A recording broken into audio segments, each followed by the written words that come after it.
Warren Buffett a commencé à investir quand il avait 11 ans. Il disait qu'il a juste tergiversé de l'âge de 7 à 89 ans.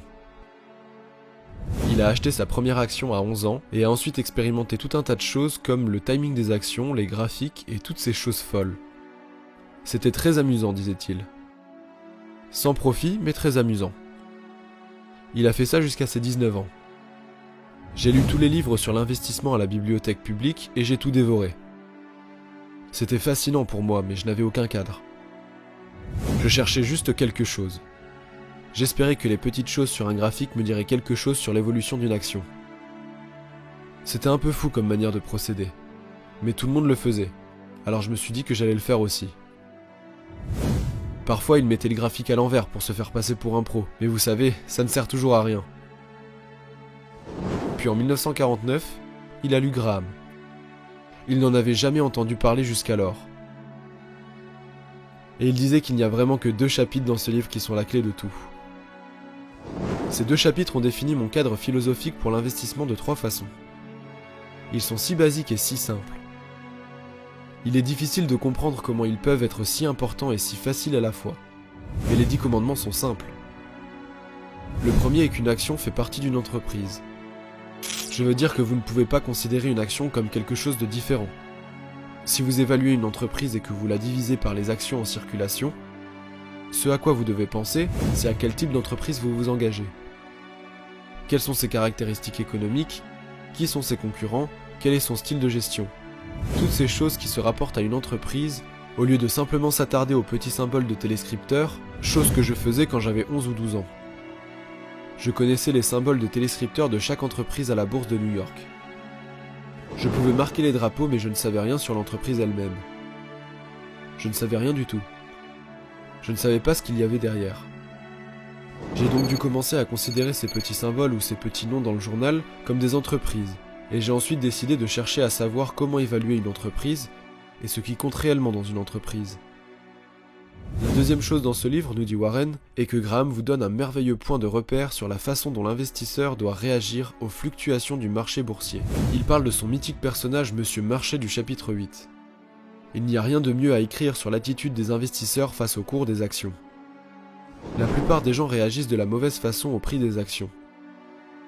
Ils se sentent bien quand leur action monte, ils se sentent mal quand elle baisse. Ils pensent que le marché boursier est là pour les instruire. Et ce personnage, Monsieur Marché, est ce partenaire que vous avez dans l'investissement et il est un partenaire remarquablement serviable. Ce type vient tous les jours et il vous dit ce qu'il vous paiera pour votre participation dans l'entreprise ou qu'il vous vendra sa part au même prix. Personne ne fait jamais ça dans une entreprise.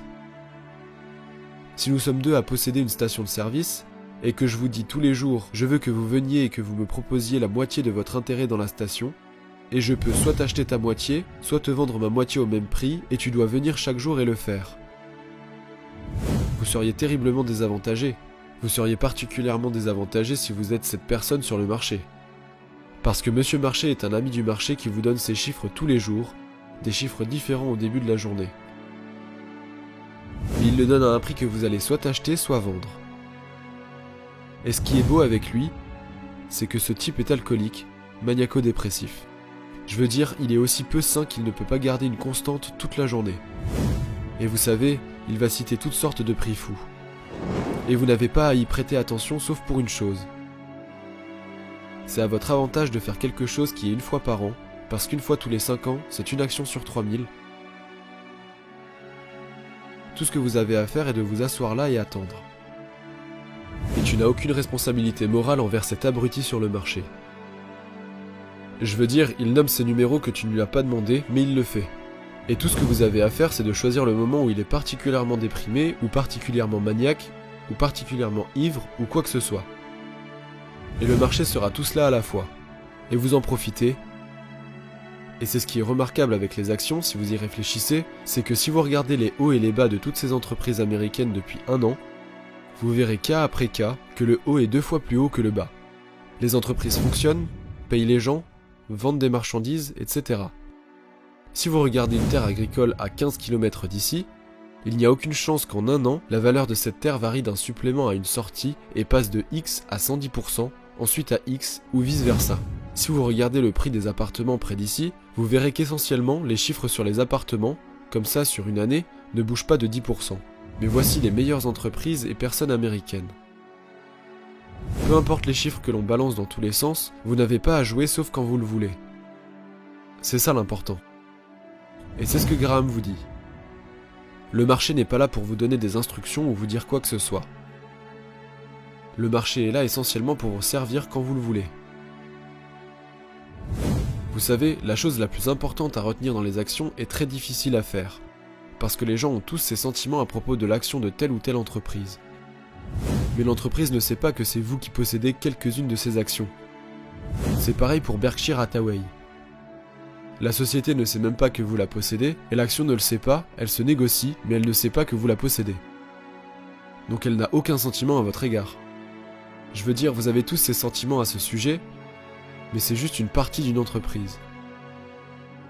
Si Berkshire vaut 75 000 fois 1 million d'actions et demi, vous savez, environ 110 milliards ou quelque chose comme ça, c'est un bon investissement.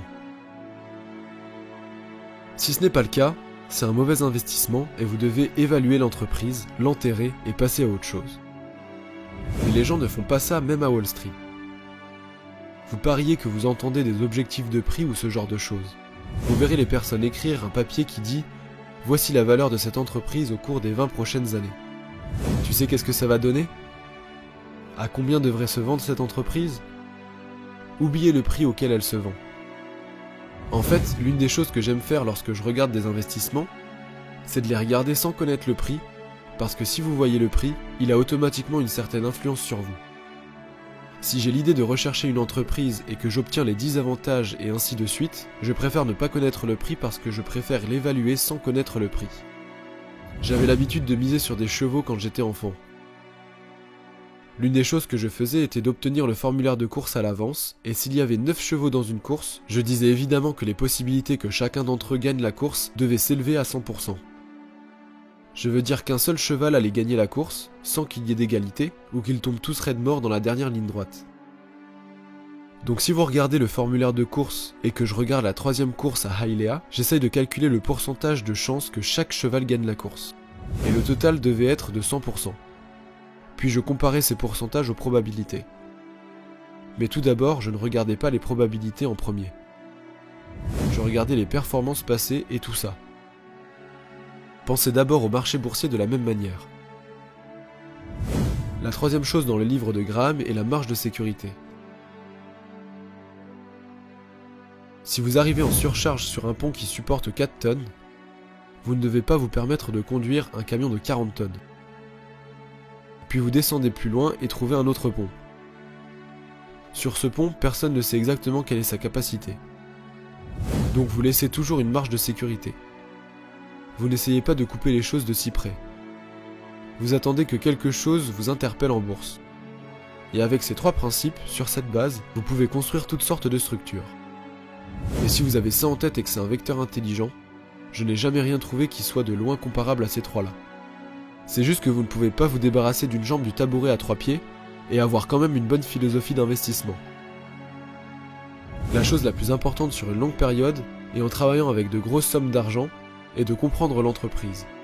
Imaginons pour le moment que l'on vous donne 1 million de dollars ou toute autre somme nécessaire, et que vous puissiez investir autour de vos régions.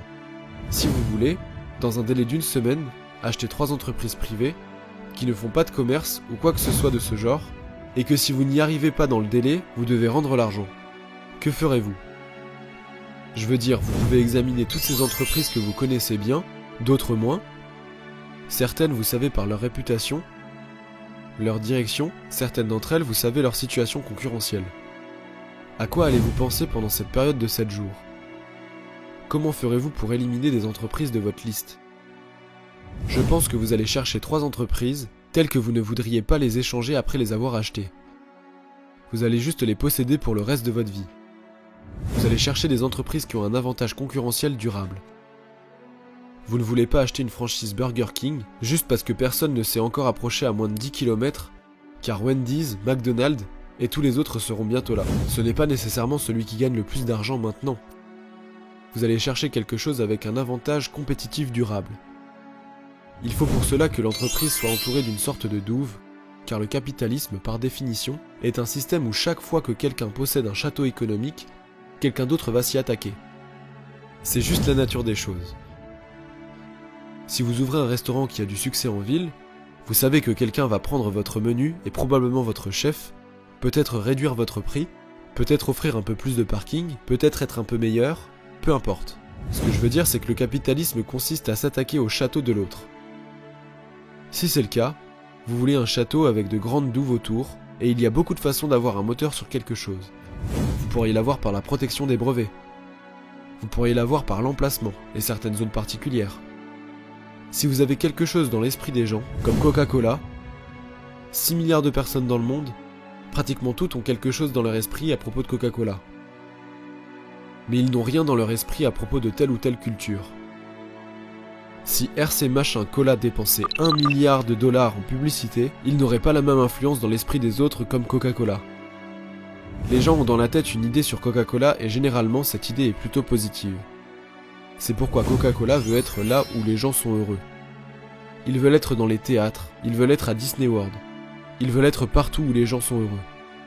Ils veulent que vous buviez toujours leur boisson tout en éprouvant du bonheur. Et s'ils parviennent à vous créer une image mentale qui vous lie au bonheur, ils vendront beaucoup de Coca-Cola. Donc c'est un avantage compétitif durable. Et vous voulez qu'elle soit dirigée par des gens honnêtes et compétents. Vous ne voulez pas d'un escroc à sa tête. Et vous ne voulez pas y aller avec de la dope. Maintenant, les meilleures entreprises à acheter sont celles où vous pourriez avoir une dope à l'intérieur. Peter Lynch dit qu'il faut acheter une entreprise si bonne qu'un idiot peut la diriger, parce que tôt ou tard, l'une d'elles finira entre les mains d'un idiot. Et il y a un certain mérite à ce fait. J'ai eu une question l'autre jour d'un groupe d'étudiants qui me disait « Vous savez qu'est-ce qui va arriver à Berkshire quand vous devenez vieux et vous ne pourrez plus diriger ?» Et j'ai répondu « Eh bien Berkshire est si bon que je peux devenir gaga. » Donc vous voulez une gestion qui est capable et honnête. Et ensuite vous voulez un prix qui est raisonnable. Et c'est ce que vous devez rechercher. Il y avait un grand article dans le New Yorker il y a 30 ans.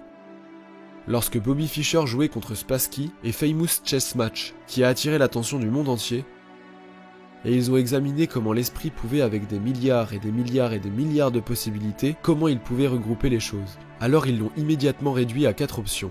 Et bien sûr, quand les humains jouent à quelque chose comme Deep Thought, ou quelle que soit la dernière version avec l'ordinateur, cet ordinateur fait peut-être 700 000 ou 1 million de calculs par seconde. Et l'esprit humain est en compétition avec cela. Mais l'ordinateur vérifie toutes les possibilités, et l'esprit humain a en quelque sorte cette capacité d'écarter 99,99% de ces choses que l'ordinateur doit passer en revue, afin de se concentrer sur les 3 ou 4 possibilités qui ont vraiment du sens, et qui investissent beaucoup de choses. Ce n'est pas si difficile parce qu'il n'y a pas tant d'entreprises que ça, mais vous voulez écarter toutes sortes de choses. Si quelqu'un me disait que ma vie dépendait de la sélection, parmi les actions de Dow Jones, d'un groupe de 10 qui seraient les plus performants, et qui dépasseraient l'indice de son ensemble. Je passais mon temps à penser aux pires entreprises là-dedans. Je rejetterais des choses et je me dirais que je les ai laissées derrière moi. Et c'est une façon plus facile d'aborder le problème que d'essayer de choisir les 10 meilleurs. Si vous pensez à votre région, il y a beaucoup de choses que vous n'examineriez pas. Vous vous dites que c'est trop difficile. Vous pourriez décider, vous savez, que les concessionnaires automobiles sont trop difficiles, qu'ils seront toujours compétitifs. Qui sait si Ford ou General Motors vendront plus de voitures dans 5 ans, ou si ce sont les droits de douane sur les voitures étrangères qui en sont la cause, qui sait? Et alors là, vous dites, je laisse tomber les concessionnaires automobiles, je pense à autre chose. Et l'approche que vous utilisez sur le marché boursier est la même. Vous avez 3000 entreprises, alors vous pouvez entrer à la bourse de New Yorker. Il y a une évaluation pour chacune d'entre elles, ça va changer demain. Tu n'as pas besoin de jouer une fois par an si tu as 20 bonnes entreprises. Vous n'avez besoin que de 5 bonnes idées dans votre vie pour devenir très riche. Vous savez, je dis parfois aux étudiants qu'à la fin de leurs études, il ferait mieux d'avoir une carte perforée avec seulement 20 perforations dessus. Parce qu'alors, au lieu d'écouter quelqu'un le matin et le lendemain l'opinion de quelqu'un d'autre, ce qui ferait un cocktail d'opinions, ils vont penser sérieusement à chaque action qu'ils entreprennent. Parce qu'ils n'ont droit qu'à 20 actions en abondance. Vous devez juste vous assurer que vous n'en ferez aucune pour des raisons frivoles. Nous ne voulons jamais acheter quelque chose de petit à Berkshire, surtout quelque chose qui ne fait pas de différence. Vous savez, nous voulons penser à des entreprises qui peuvent faire bouger les choses, et cela devient difficile à mesure que le capital s'accroît. Mais c'est ainsi qu'il faut se concentrer sur les investissements.